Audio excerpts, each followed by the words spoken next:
Selamat pagi, siang, sore, atau malam. Halo, jumpa lagi dengan saya Coach. Tentunya masih di Dream Builder Channel. Channelnya para pembangun impian. Semoga hari ini pendengar setia dalam keadaan baik dan sehat-sehat selalu, serta dalam keadaan penuh kedamaian jiwa dan pikiran. Dalam episode podcast kali ini, saya akan mengangkat sebuah cerita sukses dari seorang pebalet dan penyuka olahraga ice skating. Kisah ini menceritakan betapa kuatnya impact dari sebuah afirmasi yang dia lakukan. Alkisah di tahun 1980, ada seorang gadis belia bernama Paulina Luchikova. Dia adalah seorang imigran dari Rusia yang merantau ke Turin, Italia, dan bekerja sebagai guru taman kanak-kanak di sana. Di suatu sore, ketika Paulina sedang berjalan-jalan di sebuah taman, dia membaca sebuah pengumuman yang tergantung di sebuah pohon, yang isinya dicari atlet solo ice skate dance untuk bertanding di Olimpiade musim dingin di Jepang. Lalu seperti biasa, di bawah pengumuman tersebut ada kontak person. Dia bergumam dan berkata kepada dirinya, jikalau dirinya mendaftar, di manakah tempat latihannya? Dan sungguh aneh, kenapa pengumuman itu ada di saat musim panas?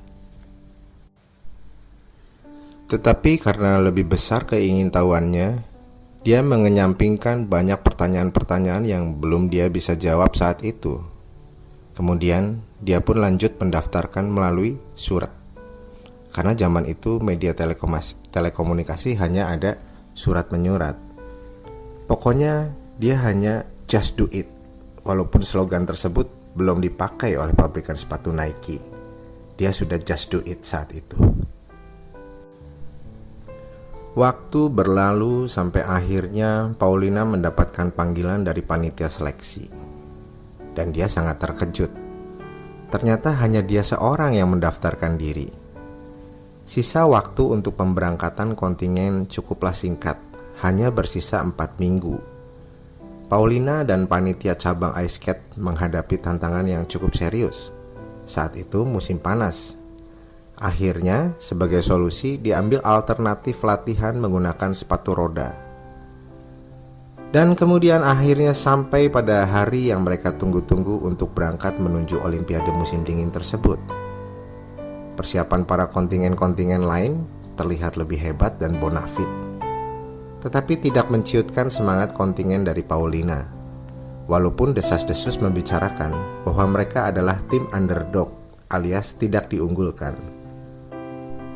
Kemudian, pertandingan demi pertandingan pun sudah dimulai. Dari awal penyisihan kelihatan sekali Paulina berhasil menyisihkan satu persatu pesaingnya, lolos semifinal dan akhirnya final. Singkat cerita, Paulina berhasil menjuarai cabang menari di seluncur es tadi dan menjadi pembicaraan hangat di kalangan para wartawan. Sebagian para wartawan sudah mengetahui bahwa Paulina sebenarnya adalah tim underdog. Seorang wartawan menghampirinya dan bertanya, "Miss Paulina, apa rahasia sukses Anda? Yang kami tahu di tempat Anda saat itu tidak ada tempat latihan."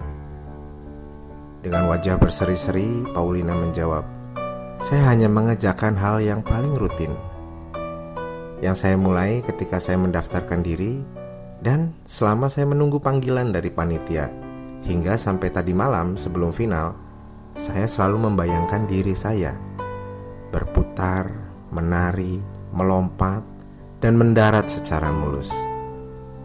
Selalu saya membayangkan dengan secara gembira dan senang. Saya tidak mengizinkan sedetik pun keraguan muncul dari dalam benak saya." Nah, pendengar setia podcast Dream Builder, moral dari kisah ini ada 2, yaitu yang pertama, jangan tanggapi penilaian negatif orang lain kepada diri Anda terhadap usaha-usaha yang sedang Anda lakukan atau sedang Anda rintis, kecuali apabila penilaian itu berupa kritik yang membangun. Yang kedua, kata-kata apa yang Anda tanamkan di dalam benak Anda, di dalam alam bawah sadar Anda, ternyata itu sangat berpengaruh kepada realita yang akan Anda alami. Apa yang Anda tanam di dalam benak Anda itu 90% sangat mempengaruhi realita yang akan Anda alami. Dalam membangun proses impian Anda harus lakukan ini. Anda harus menyetop terlebih dahulu kenangan-kenangan yang tidak produktif, yang tidak baik tentang diri Anda sebelumnya. Terlebih kenangan-kenangan yang menyakitkan di masa lalu. Anda harus terus berlatih untuk memfokuskan bayangan masa depan yang ingin Anda raih. Bayangkan masa depan yang lebih indah dan lebih sejahtera. Percayalah, dalam menjalani proses ini akan banyak hal baik yang tidak terduga yang akan muncul begitu saja. Anggaplah ini sebagai bonus. Misalnya, Anda akan lebih berkreativitas, atau Anda akan mendapat dukungan dari kanan dan kiri. Mungkin lebih juga dari itu semua. Ada sebuah teori yang mengatakan bahwa realita yang kita alami itu sebenarnya terjadi 2 kali. Pertama, terjadi di dalam alam pikiran kita saat kita berimajinasi. Dan yang kedua, terjadi ketika menjadi sebuah realita kehidupan. Jadi, peristiwa apakah yang ingin Anda alami?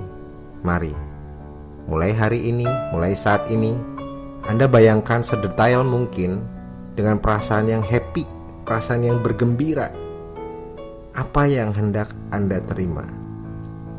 Oke, sampai di sini dulu episode kali ini. Semoga cerita tadi menginspirasi Anda, membawa banyak manfaat di dalam kehidupan Anda, serta mempercepat Anda menerima impian-impian Anda. Buat yang suka dengan channel ini, silakan like, komen, subscribe, dan share. Saya Coach, sampai jumpa lagi di episode yang mendatang. Bye-bye.